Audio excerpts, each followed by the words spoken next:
So welcome to The Real Build. I'm your host, Bill Reiman, your broker builder. And today I got a special guest coming from Philadelphia, Pennsylvania.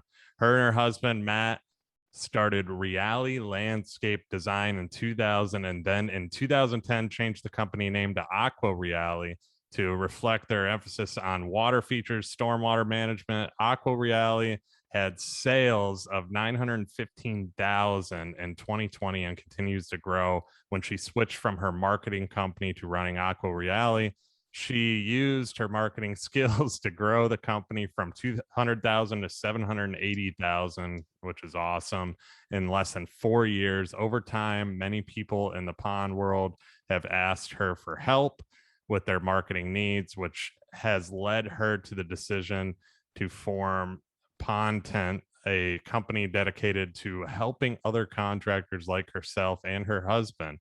As her word of mouth grew, she expanded the services and include and help all landscapers. She uses a variety of marketing techniques to attract and keep clients, and is now offering help other companies with the top marketing items that has helped AquaReale flourish.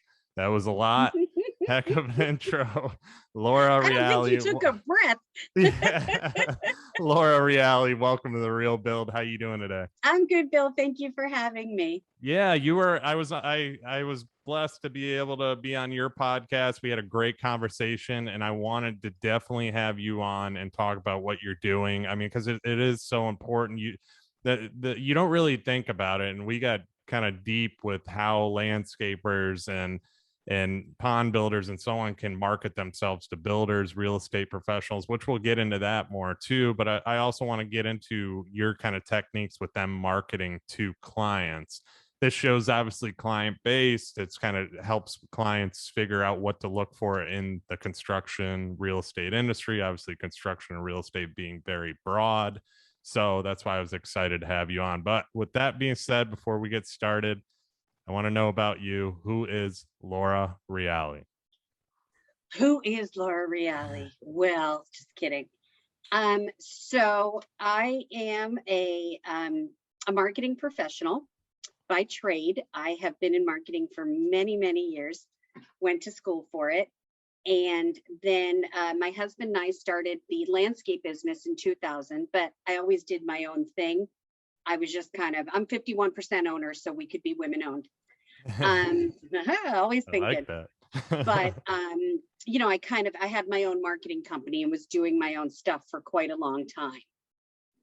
And then through a series of just events, my mom got sick and our son was diagnosed with autism, and I needed to spend a lot more time with both of them. So I kind of ended up giving up my marketing company, looked around for something to take over, and took over the landscape business. And now you're also doing, obviously you have the landscape business, you're doing marketing too. It's impressive. I was looking at your marketing website as well and all the things you're doing. How many businesses currently are you helping with marketing? 26. Which is a lot. Yeah, which is a lot too. That's awesome. And I mean, just seeing kind of what you brought your husband's company or both your companies to, going from 200,000 to 780,000 in that amount of time too. It's impressive. And obviously I want to get into that more with you. Let's go deeper into this though. Why marketing? Why did you choose marketing out of other industries, and why the pond business? Why did your husband and you choose to do that? Okay, so the first answer is I'm one of those weird people that does what I went to college for, which is very rare.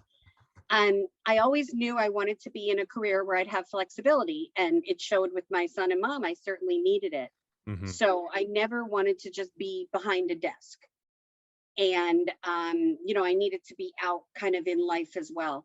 So I was looking around at jobs while I was at college. I was a journalism major and kind of fell into public relations, which suited my skills. It was great for writing. It was great for talking, as I like to do.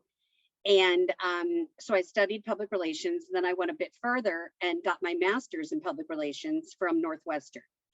So I took my public relations and marketing skills and worked for some agencies for a few years, paid my dues, got my feet wet, and then went out on my own also in 2020. So I've been doing this for myself for 21 years. Awesome. In marketing, like you said, you have more flexibility with marketing too, but it's constantly changing, and that's that you have to constantly adapt. I was a minor in marketing in college. I did business management, but what I learned in college is completely different than what marketing is today, and it's crazy how fast it goes too. And it is different, but what I've learned is, number one, good writing never goes away. That's true. You cannot outsource good writing skills. So that's really the foundation, and also communication. Like I was just thinking of it. I just fired a client right before we got on the phone, and he yelled at my office manager and he yelled at our answering service today. Oh, wow. And, you know, I could have sent him like my husband would have been like, F you. But instead, you know, this is where it doesn't matter. It's basic communication is the same and has been the same for many years. So I sent him a very nice email just saying, you know, unfortunately, I do understand your concern. I understand you're upset. However, I can't fit you in sooner than what we promised. If you do need someone, I highly, you know, understand and recommend you get another company to service you. And as president, I cannot tolerate my staff being yelled at. So that's the sort of thing where, yeah, just don't, So that's where, you know, now have things changed with TikTok and Instagram and Facebook? Of course, it's a whole different world. But, and I get that. And, you know, I have an 11-year-old and a 19-year-old, so they keep me very well informed of everything I don't know. But, you know, I think if you build on your basic skills, the other stuff is going to change and grow with you. I agree. And the importance of communication, I've talked about it a million times on this show, and how important it truly is. And just what you said there too, even with getting rid of a client that you don't want, communicating that properly goes a long way, because it's going to make you look a lot better as well, to where that client really has no reason to go out and badmouth you. You did it the right way, you did it respectfully, and that was it. You cut your ties, you're done. Maybe they'll come around and apologize to you, and I don't want them. And you know what? This also shows my staff that they're more important to me than money. Yeah. That you cannot yell at my office manager. I mean, I had to call my answering service and apologize. Like that's, you know, because no one deserves to be talked to like that. Just no one. Well, especially your staff. You have to defend your staff, because that goes a long way. They're part of that team with you. I mean, if they see that they're part of something and you care about them, they're going to want to work for you longer. So. And you know, it's really funny because my very last public relations job was with this agency, and I was brought on to do medical public relations. And within like a week of starting there, all this stuff went down. 8 hospitals were sold, and we no longer did medical public relations. Now we did legal public relations. Working for lawyers was the worst. I mean, they constantly threatened to sue. They didn't want to give me info. And finally, at the very end, when I quit, something got leaked to the press. And my boss knew it. I mean, why would I do that for my own client? The client blamed me, and my boss accepted it and told them it was my fault. And then said to me, I know you didn't do it, but someone had to take the fall. And I quit. Wow. Like, I was like, I mean, my stomach hurt. I'm like, and they put the client before me. Yeah. And that didn't feel good. No, because that's, like I said, it's a team too. You got to have your team with you no matter what, and your team sees that as well. Let's go into the services that you provide with your marketing company too. I was on your website. Anybody can go check out your website. There's a lot of different things on there as far as services. So let's talk about that, because you're doing a lot for these landscapers. So I have found this really weird niche. And as if, you know, working with contractors wasn't, you know, niche-y enough, I do a lot of email marketing. And, you know, some people, and I get this all the time, well, that's just spam. It's not if you do it correctly, because there is spam, and there's sales, and there's promotions, and then there's information. And the same thing, what I was talking about with communication, I've learned to communicate with people in a way that's helpful and information based, not sales based. Hmm. And I love doing that for people. Yeah, that goes, it goes a long way. And let's go back to what you said, the important, how important email marketing is. It is very important. I actually, in one of the groups I'm in the Arte Syndicate, they had a guy that talked about the importance of email marketing. It was a speaker a few years back, but I remember that because with everything going on the way it is and the different forms of marketing that there are, people overlook the importance of email and how to make it into somebody's general inbox. And a lot of the times I get marketing emails, I delete them because instantly you can see the sales pitch. But that goes into the next thing that you said, that how important it is to give information and communicate that information to where it draws that eye to that email. And that's not easy to do. That's where you come in. And all my email subjects are questions. Okay. And like an example, one, I'm working on newsletters right now. And one of the questions, the headline is, what do fish do in the winter? Would you open that up? I would, yeah. Because I'm curious, what do they do? So. They go into hibernation. They go into a state of, they go to the bottom of the pond and lay there. Like they don't eat, they just are dormant. But you know, if I wrote an email that said 50% off your winter clothing, would you open that? Nah, yeah, you get a lot of those, yeah. So you see the difference? It's how you bring someone in. And then what I tell my clients is it's fine to do a promotion too, but underneath the tip. Mm-hmm. So you just want to sweeten the contact. Yeah.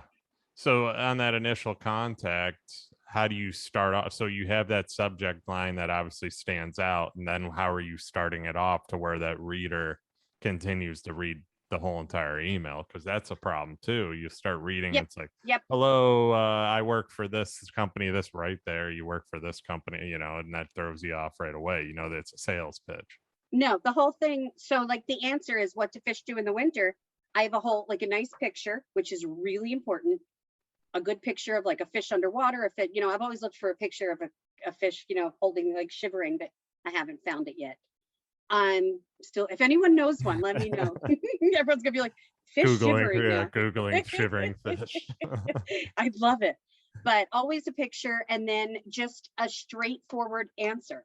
Not too much, but not too little. You want to do what's called chunking, which means information in tiny sections. People tend to write in large paragraph form and no one wants to read it. This is true. Yeah. He's like, oh, I'm learning. Yeah. It is true. And you hear on social media, because a lot of influencers, let's go into social media direction here, because that's what first thing I think of with long paragraph form, is a lot of the influencers push the long paragraph form and they write in these long blocks. Now, if you intrigue somebody into reading that, okay, somebody might take the time, but we all live in a fast-paced world. We're constantly in the middle of stuff, doing stuff, especially on like Instagram, you're swiping, or emails, you're looking at email in a business environment. You don't really have the time to read a full paragraph. You just want to see what the point is and move on. So I get where you're and coming I have from. blogs as well, and I write blogs for people, and blogs are a whole different beast, because blogs, you do want it, but still, I'm a big believer in paragraphs. Mm-hmm. Crazy, huh? That should just go without saying, but it's not. But you got to separate your, you know, Mm-hmm. but blogs are used for two reasons, and one is for SEO, and I get that. However, that doesn't mean you put Philadelphia Pond to Philadelphia Pond is great. I love Philadelphia Ponds. Nobody's going to read that. So blogs have dual purpose. They are good for SEO, but they're also good for those people that are really interested in a subject and want to read a lot more. But that's not email marketing. The whole point. And so when I have a blog, I will put like a few sentences and then link to it. Yeah, which makes sense too. Because and back to the emails, like you said too. So an enticing subject, obviously, then you get into the email, and then you get to the sales pitch at the bottom. If you have one, I don't put sales pitches in my personal ones.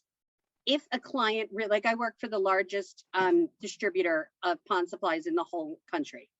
And he's always got, so like even he has his maintenance packages at the bottom. And that's what we call a boilerplate. It's information that stays. And that's fine. And then he'll put a sale. He has a buy one, get one right now. So I'll put that in. But on average, I don't do that. I just, because you need to establish trust. And people aren't going to trust you if you're constantly, I mean, think about a friend. We all have those friends. And for me, it's one of my sisters who's constantly trying to sell me crap. She's like, join Joe's Nails. I'm like, I don't want to be in Joe's Nails. My sister's like, sparkly. I'm like, I don't want your sparkles. Like, stop. Like, and you know, there's some friends that I just hide on Facebook because they're constantly, and then if I want to get them like riled up, I'll be like, I'll just give you $20. That's what I'll say to my sister-in-laws. I'm like, I don't want whatever you're selling. I'll give you, and they're like, that's so rude. I'm like, well, you know, so it's the same in life. You know, what happens in life is what happens in business. If you're just like talking to someone and selling them, they're just going to disengage. Well, that's what I tried as far as on the building end of things too. Even on real estate, I try and I'll do like an email newsletter, and I just try and do informative video too, to where they get great. So they get the newsletter, they have basically pictures they can click on, short and sweet on the message. They can click the videos and learn about something. It's not your typical, here's our market update for last month. Here's what I sold, you know, and or here's my listings. Yeah, here's my listings. Nobody cares. They can see it on Zillow.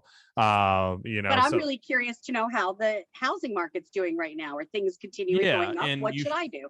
Exactly. And then doing a video talking about that, because I always would do an introductory video talking about where the housing market is, where the building marketing is, what we're facing and building and so on. And you get more into detail that way. The way I explain it to people is pretend you're talking to your aunt. Yeah, there you go. And not your aunt that tries to sell you shit, you know. True. But like, you know, if you're having a conversation and someone at Thanksgiving says to you, what's new in real estate, what you tell them is what you should be writing. You know, it's that simple. It's, you know, the Marcus Sheridan, they ask you answer strategy, which what are people asking you? Because my husband could go into like the details of stormwater management till you just want to die, you know, and like 1 out of 20 people really wants to hear that. And, you know, he'll find that person and God bless, but I'm not putting that in our marketing. Yeah, no, I try and keep it simple too. I agree with you as far as talking to an aunt or talking to somebody at a Thanksgiving table too, because when you do talk to a friend about real estate, it's different than actually trying a pitch. Everything looks like a pitch if a realtor does a newsletter and they're like, here's what we sold for the last month, blah blah blah, here's, you know, and then they just write out the market update. If you could actually show your expressions, what's going on. And I'm just big on video. I always have been too, but I'm a better. And video is awesome. So 2 things I want to say about that. First of all, when you're writing, one of my biggest pet peeves in life is bad punctuation and grammar. People aren't going to read your stuff if you have one run-on sentence. They're going to read it once. They're not going to keep opening your emails because it's going to give them a headache. Like, don't write things like B4, like the letter B and 4, like just never, you know, maybe in a text to your kids, but that's it. So, you know, that's one thing I want to mention that could make or break it. And then video is awesome. The problem is I base my marketing on my husband, who doesn't do this stuff. And I'm assuming most of my clients, so the clients, I also have one of the largest YouTube influencers in the country. He's got a new YouTube video every single week, and every single week we link to it. So if you have video, I'll put that on there. What I do that people like is I kind of do your marketing for you, for those people that think they're going to do all this stuff, but never get around to it. Which is most people. Most people. And like, you know, I wish my husband would do videos every week, but I can't make him, you know, I tried. But, you know, a big part of my marketing is learning to work around what each client is giving me, if you will. And some of them, most of my clients don't respond to anything I do. And I mean that in a good way. Like, I send my tips 3 days in advance. You have 3 days to approve it. You have 1 week to approve your newsletter, and then I send them out. And they don't respond. They just let you do it. They're like, great. You know what? I'll send a blog. I'll send it to my friend, you know, who's my client. He'll respond 2 minutes later. I'm like, you didn't even read it. He's like, I know I didn't. Okay. I trust you. It's good. Yeah, I'd That's be the exactly same what way. they say. I trust you. I'm like, all right, whatever. But my husband's the same way. And he's never read anything I've written. You can probably Whatever. sneak something in there without them knowing. And I could sneak in with every one of my clients. I always joke that I'd be like, you are not reading this. yeah. Your mother sucks. You know, and they'd be like, great, approved. Yeah, great. So Sounds good. nobody reads anything. So if there's a video, that's awesome. And I'm all for it. But what I also tell people is you can market a video in many different ways. So don't think of a video like if you're doing something just on YouTube or Facebook Live, it's like a push-pull marketing strategy, and you're pushing info at people, but they might not be pulling it in towards them. So I like to do, and that's the same with this client who, you know, he's got 50,000 subscribers on YouTube, but we send his emails to 3,000 people a week. Yeah. So it's just a different way. And I'm not saying one is better than the other. I'm saying stack them. Yeah, I 100% agree with you, because it's multiple forms of getting you out there too. It's you do a video for Instagram, you can put it on Facebook, LinkedIn, put it through email, and then put it on YouTube. That's the best thing you can do. I mean, I'm guilty of doing it on Instagram, Facebook, LinkedIn, and then skipping YouTube sometimes because YouTube takes a little longer to upload. But YouTube is the part that's searchable. Yes. So I need to get better at that. It's just the delayed on the upload that's not as easy versus, you know, Instagram and all that. But it's definitely a must, and same with email and so on. So yeah, and going back to the grammar thing too. I mean, there's I'm horrible at grammar, but there's tools nowadays that you can pay for, which I swear by Grammarly. Everything is linked to Grammarly with me. It doesn't always hit everything. That's why I have my fiance to be the after Grammarly proofread it as well, because she's very good with her grammar. So, but it's very important. One big piece of advice with that will work wonders, even for you. Before you give it to your fiance, read it out loud to yourself. When you read something out loud, you're going to hear the mistakes your eye might glance over. Yeah. You'd be shocked at how much when you read something out loud, it makes the difference. Yeah, no, you're right. Because I sent something out today. I didn't really reread it out loud to myself, but I let my sister who's in her office read it, and she goes, kind of looked at it, and she goes, you need to add this, this, and this to it. I was like, wait, really? And you look back at it, you're like, oh, what did I do? Yeah. How did I miss that? We're all quick, and you're like, blah, blah, blah, done, blah, blah, blah, done. Mm-hmm. But you know, it's not done if you're leaving things out, spelling things wrong. You know, there's no excuse for there, and there to be spelled wrong anymore. Yeah, it's nuts. Especially with Grammarly. So yeah, no, I'm a huge. You know, I've never used it myself, but I have lots of clients that do, and I highly recommend it. Good for you that you don't have to use it. I am jealous. But I also can't add. So we all have our strengths. Yeah. It's like a family joke. Like, what's 62 and 12? I'm like, hang on, let me get my calculator. Like, so you know, fingers. 60. Yeah. So you know, we all have skills, and my husband's really good at math. So that's the other important thing, is I never make anyone feel bad about what they don't know, because there's a ton I don't know. I use the example of like when someone has broken English, whatever language they're speaking, I don't know. So kudos to them for learning and going out there and trying something else. And that's the same with everything. If you look at it not as a negative, but that, you know, it's a respectful way of looking at things. Mm-hmm. Yeah, no, I like that too. One thing I wanted to go into is like what we discussed on your podcast, because it was such an important topic, obviously, and that's the best ways landscapers or other subcontractors can get business, whether it's B2B or, you know, or to a customer as well, or getting clients as well. What are the best strategies in your opinion? Because we had a good discussion on this. It's so important. You had some really good strategies as well. So what are your thoughts on that? So what I recommend to people is a dual approach. You do things for now and things for later. And if you just concentrate or one or the other, you're never going to grow. Mm-hmm. So what do I mean by that? I mean, like my to-do list, and I have an accountability partner I speak to every single Tuesday at noon. And we've been doing this for 5 years. Oh, wow. We're spending Christmas with her. That's how close we are. That's She's awesome. another pond builder. So we are flying out. My family's flying out Christmas morning. We're Jewish, so it's fine. And we'll be in Arizona by the afternoon and spending. So that's how close we are. But and so she holds me accountable to certain Mhm. things. So like every week, for example, I have to call 2 people. And, and that's hard and you don't want to do that. But if I don't do it, she'll know. And then I feel like I was teasing her. I was like, I got my holiday shopping list for all my clients done because I'm too embarrassed to keep having it on my to-do list to show her. I'm like, no, I did it this time. So that's, I look at it a multi-level approach. You need to reach out to people now, and you also need to plant seeds for later.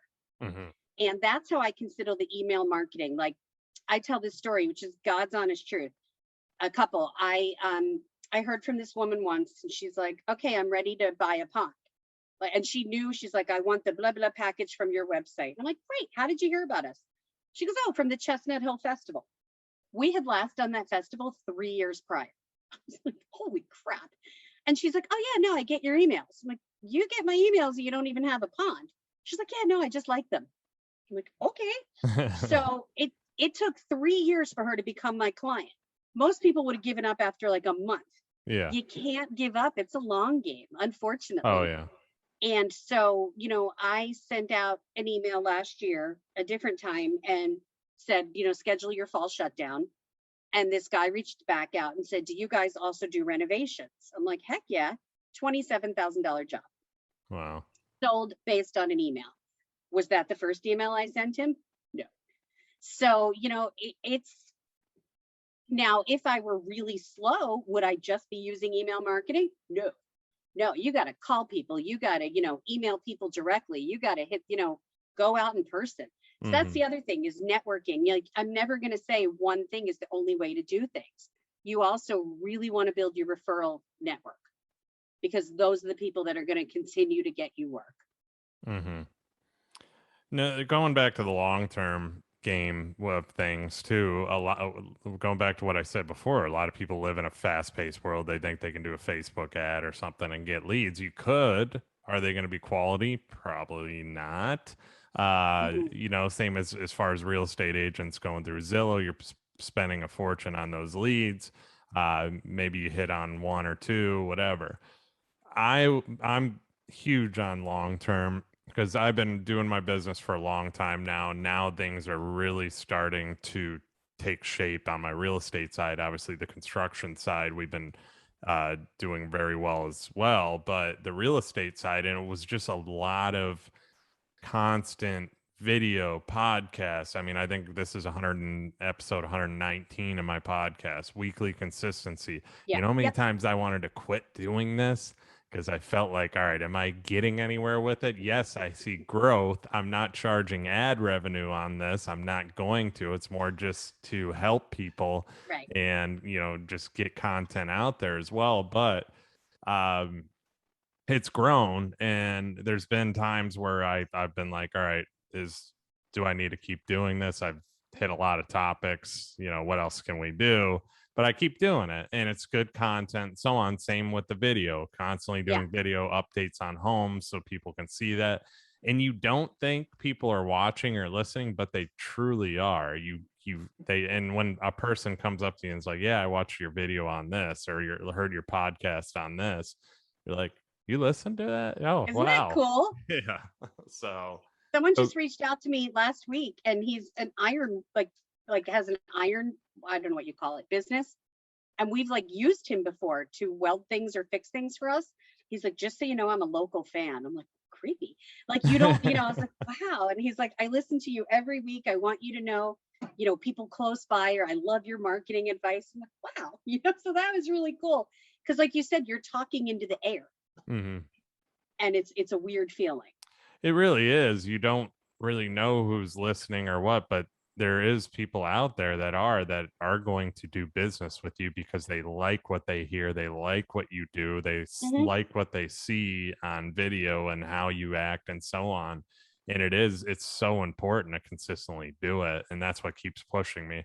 I don't like to give up. That's also a good trait. I'm sure you're the same way, to where you're stubborn in that way too. So it's funny you say that. When I started my podcast, we worked with Tom Reber Hmm. for 5 years. He was our business coach, and we graduated. He's like, "You're good. I got nothing else."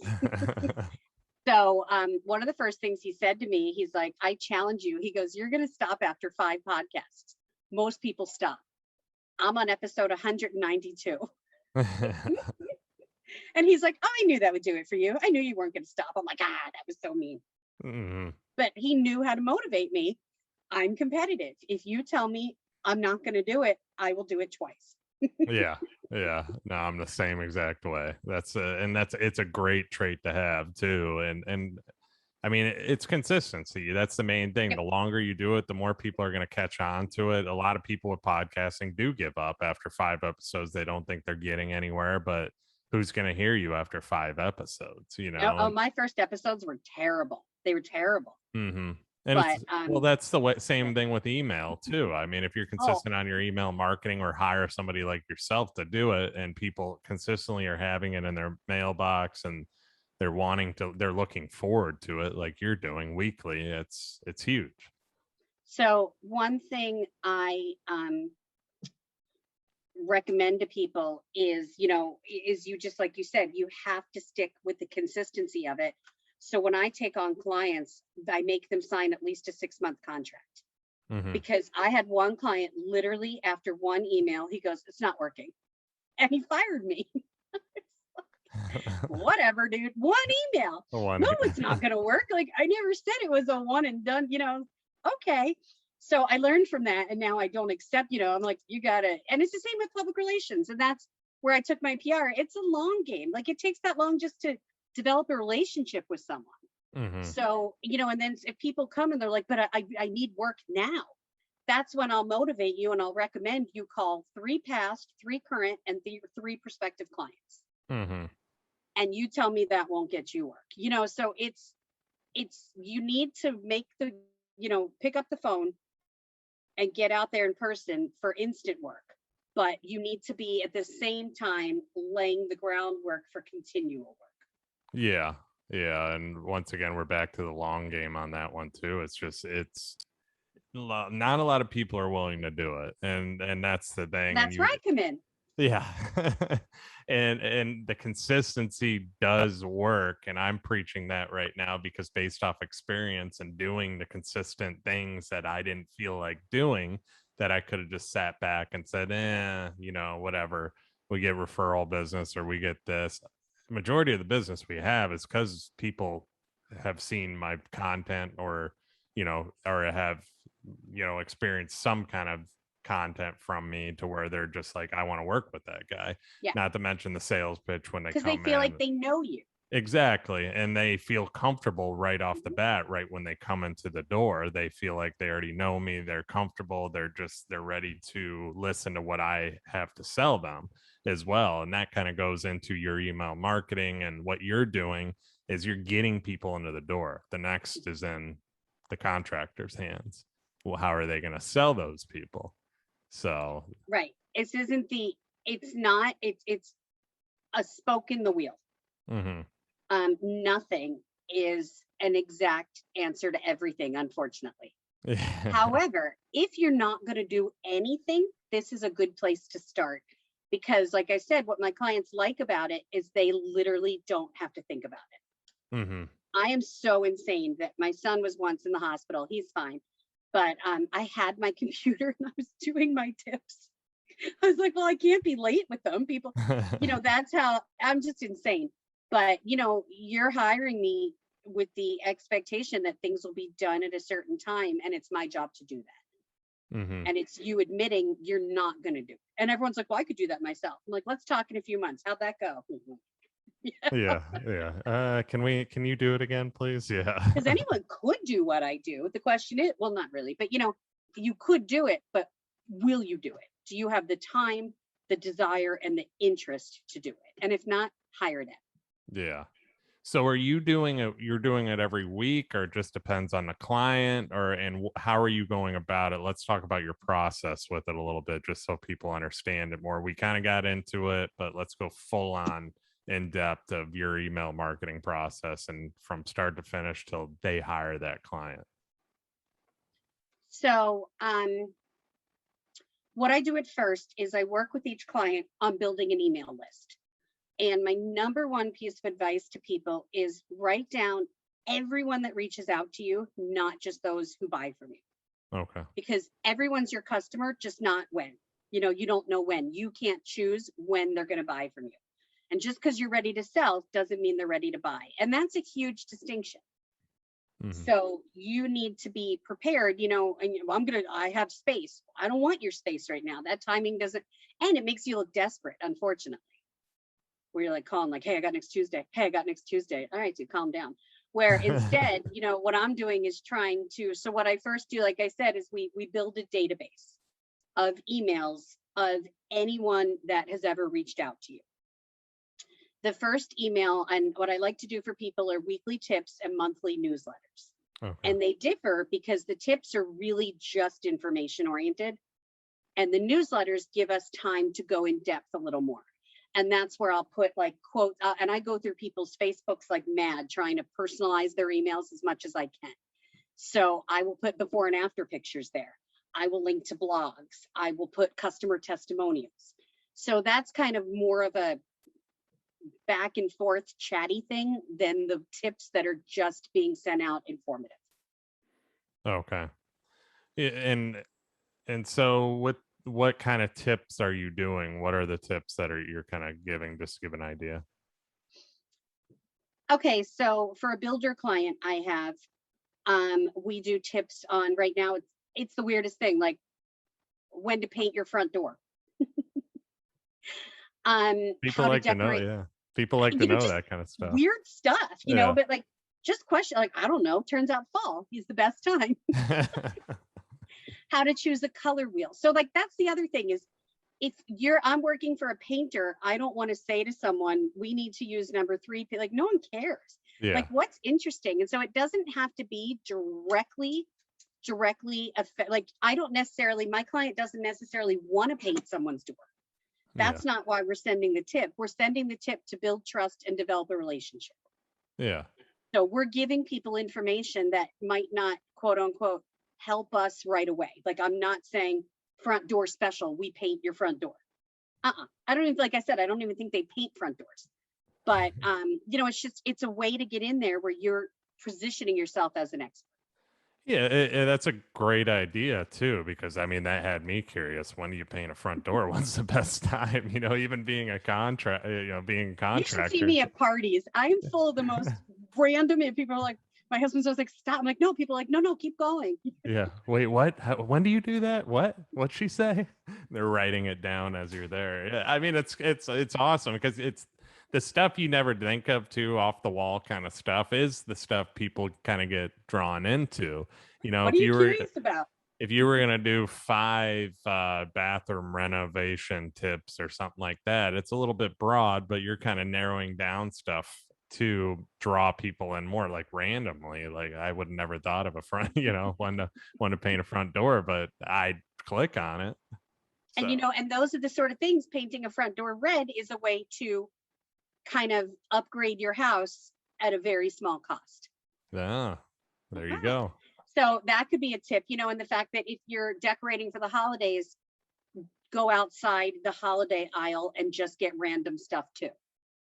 Yeah. So just like really weird things like that. With electric, there's tips on, you know, generators, there's all kinds of things. And I think painting and building is really interesting. Like, the problem with pond building is it's incredibly specific. Yeah. So it's cool. If I know those tips, I could do anything else. And that's what made me comfortable kind of branching out, because the pond tips are as weird and specific as you can get. There's lots of information for builders and lots of information from painters and stuff like that. So that's more fun for me to kind of broaden my horizons, if you will.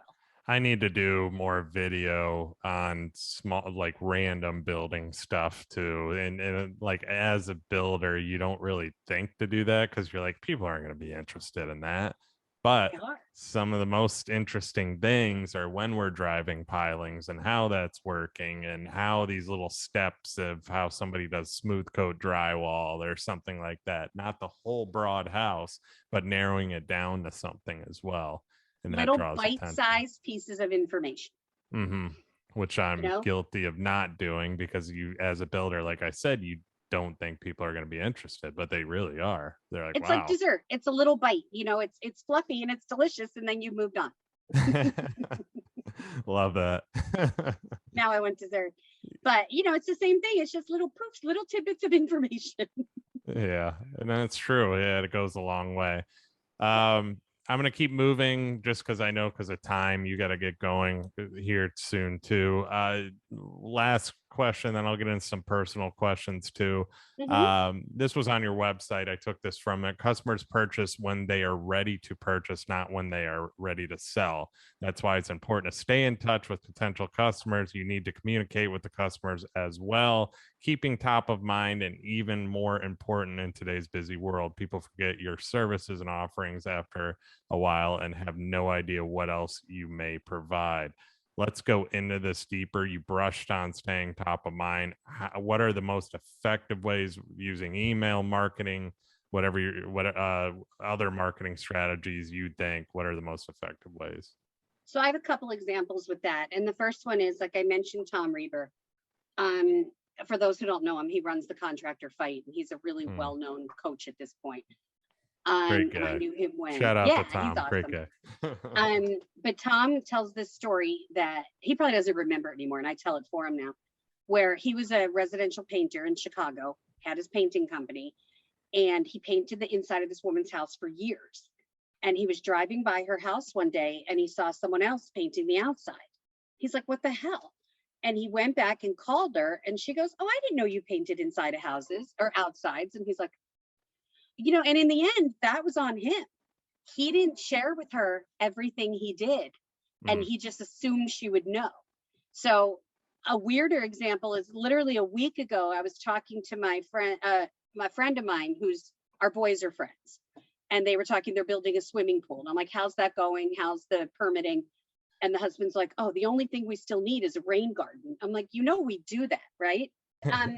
So that's an example of, we assume people know a lot more about us. Like, you have these two cool separate businesses. Does everyone know you're a realtor, and everyone on the realting side know you're a builder?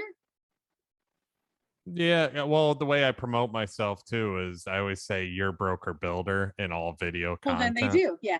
Hmm. So yeah, just I every single video I do, it's I'm Bill Reiman, your broker builder. I'm Bill Reiman, your Perfect. broker builder. So I try and mix them both together just to have that brand of your broker builder too, which is in my Yep. social media as well. I love it. So, we say to people that my admin once came up with the funniest, I don't know why we don't use it, but she said, water where you want it, not where you don't. And that just sums us up, because we build ponds and we get rid of your stormwater. Yeah. Yeah. So, for some reason, I never used that slogan, but I really like it. So I'll Yeah. start using it now. No, I like So that. that's really, what I say. And Tom Reber has something called the 5-day video challenge, where every day for 5 days, you explain a different part about your business on Facebook to your friends, like to the public, because you'd be surprised at what you assume people know about you that they don't know. Hmm. The other thing that I really want to specify that we haven't talked about at all is, when you're upset or angry, don't email or text someone, Hmm. because they're going to lose, your tone gets lost in translation. True. When you have bad news, especially, pick up the phone. Hmm. Do not hide behind email or text, because then all that happens is people keep getting meaner and meaner and more upset. And I it's an easy out. Oh yeah, yeah. I 1000%, a million percent agree. It's I always say that to every one of our employees too. When there's an issue, you need to pick up the phone, or if you can't handle it, I'll pick up the phone and call them Yep. too. I'm And just, God forbid, don't text them before, oh yeah, oh my God, can you imagine? People are the like, are you texting, serious? yeah, texting and email just comes off so wrong too, and especially in a bad situation, it never comes off good. And I've had situations where a customer was texting me about stuff, and it seemed like he was coming off in a Yeah, mean way. Then it aggravates you, and then you text back, and it makes you sound like you're pissed off, and it's right. just, And if you just pick up the damn phone, and this is something my husband and I work on because he gets you, we own the business together. And I mhm, admit, like now that he mentioned it, I see it. Like I'm home working from home all day. And when he walks in the door, I have lots to tell him. mhm, And a lot of it is like, this person's mad, but he's like, Jesus, like, let me just sit. Like, he doesn't sit. He's like, let me cook dinner, which is what he does when he gets home. But, so now we have an agreement to talk at 7, like we talk after dinner. And mhm, I always assume all these emails are people angry with us. And that's just where my, like, cause I'm having, my mind is anxious and I'm like, oh my God, they're pissed. And he's like, first of all, they're not. Like I called them. I'm like, oh, okay, great. So calling just sets a tone and makes it, it provides a two-way conversation that you're just not getting when you're texting or emailing someone. You are yeah. not allowing for conversation back and forth. Yeah, no, I highly, highly agree. I've had past employees that would all they would do is email, and it just a lot of clients would end up aggravated too, just because the way it would come off in that email, and then I'd have to go in with a phone call and make them feel better. So, Right.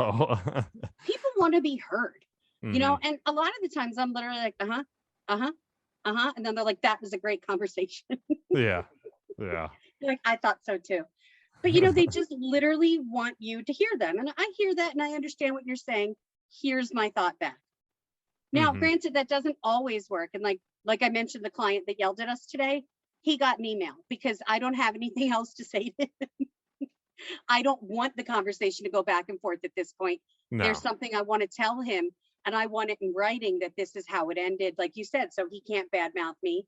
So hmm, there's a finality. So there's a time and place for different forms of communication.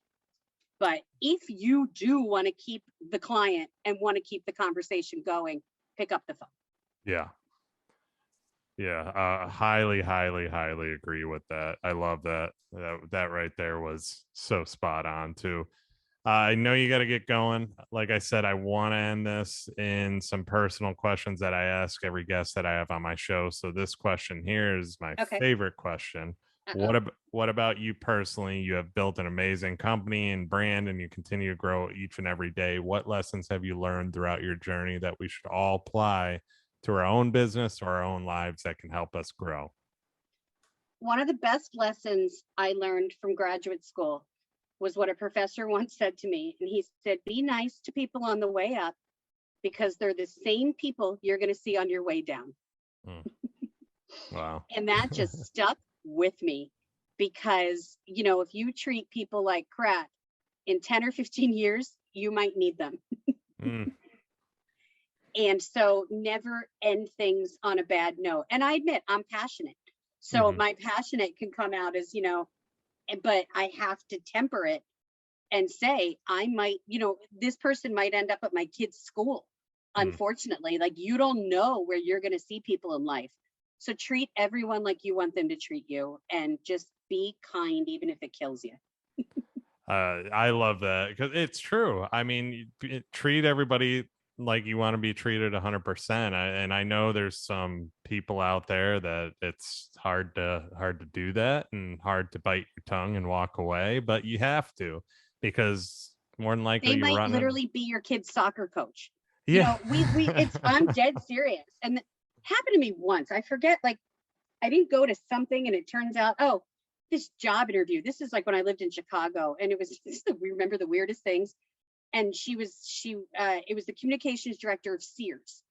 And I turned down this big corporate job with Sears. Looking back, how smart, because Sears is like no longer even here. But and I wasn't. I mean, I was young. I was 22, and I might have just been a little abrupt.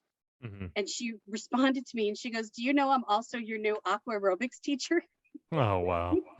Guess who never went to aqua aerobics again? I was like, oh my God, I was horrified. And so you don't realize, she didn't live anywhere near me. So I'm like, how the hell did that happen? Yeah. But, and I was just like, boy, did I learn my lesson there, because I was a little abrupt. And then I'm like, oh, hey, so you might run into people, and, we all live in the world, unfortunately. So treat people accordingly.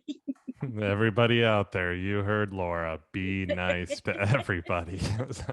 So, next thing I always ask everybody, just to keep moving here, is most people ask about your past. Not many people ask about your future. So the question is, where will we see Laura in the future, 10, 15 years from now? Who will you be? In 10 years from now, I hope to be doing what I'm doing even bigger. I love what I'm doing, and I can't see myself doing anything else. That said, I'm a chronic volunteer. Serious problem with running things. So even if when I wind down with work eventually, I see myself turning my passion into volunteering. Good for you. And if you ask my daughter, eventually I want a grandbaby. Not now. And she's 19 and she's like, get away from me, Mom. But eventually. So 15 years down the line is perfect. That'll be a perfect time for me to have my imaginary grandbaby. There you go. And then the volunteering too. Yep. I love that. Keeps you young. It'll keep moving, keep you young too. Yep. And we joke that eventually, like when I'm 90, I'll be the one like gossiping and running the nursing. Be like, oh, talent show? Ask Laura. Yeah. So I think that's good. Never give up what you're passionate about. Just use it in different ways. Love it. Love it. Laura, this has been awesome. Last question. What exactly do people need to look for when hiring a, let's go, pond builder or a marketing company like yourself? And why should they choose Laura as their go-to marketer or pond builder of choice? In both these cases, because you get a Reale. So that's really important to us with both businesses, is that I had the choice a few years ago and even now to scale up, and I chose not to because I want to be personally involved in everything I do. So when you hire me, you get me, and tomorrow you'll get me. And the same with our company. We don't outsource our pond work. We don't, we know who our staff is. We know who's coming in. At the end of the day, I mean, our company literally has our name in it, AquaReale. It has to be good because it represents us. Yeah. So that's what we're, the quality of work, you get who we are, if that makes sense. It makes a lot of sense. I have a lot of respect for that because our family name's in our business too. Same with my real estate business. Having Reiman in the name, it makes you obviously appreciate the business, and you don't want to mess up. I mean, there's no running away from your last name if you do mess up. Your last name's the strongest thing that you have as a human being. So I have a lot of respect for people like yourself. What you just said. Right now, it's mid-November. We are booked through the end of the year. We're starting to book into next year. And for the first time ever, we are going to hit the $1 million mark. Yay. Oh, congrats. Thanks. It's been a long time coming, but awesome. You set a goal and you stick to it. And all that marketing and all these strategies that you talked about today are paying off. Yep, they sure are. Laura, this has been awesome. And I say this with every guest that I have on too, is just, I can go on for hours, especially talking about this stuff and this kind of marketing and construction world. I can talk to you all day, but due to time and you have to be somewhere, let's end on this. Where can people find and connect with you? And wait, I just want to tell you, do you remember where I told you I had to be? Yeah, dinner. Because family comes first. And I want to say that too, is we have family dinner together every night at 6 o'clock. And I give you a lot of credit for that, and I'm not going to let you miss that. So, but no matter how busy I am, you have to make time for your family. They're the most important part of my life, because work will not take care of me when I'm old. I love Just that. wanted to add that in. You can find me. My website is landscapemarketingsecrets.com. Or you can email me at Laura at landscapemarketingsecrets.com. Awesome. Yeah, And I'll Laura, talk to anyone. I love this, as you can tell. I talk all day about marketing. what about your podcast too? Tell them to go check out your podcast. Yep. So my podcast is on my website. Every single Monday, I do a secret, the secret to. So I had you on the secret to working with realtors and builders. I just did one, the secret of estimating and job costing. And tomorrow I'm going to do one on the secret of being a successful to expand your business, because I know a pond builder that has a very successful garden center. So every week we delve a little bit into a secret and kind of find answers. So again, you can find all that at landscapemarketingsecrets.com, or I'm on Apple and all the other podcast, Ellipsis, all the other podcast sites under Landscape Marketing Secrets.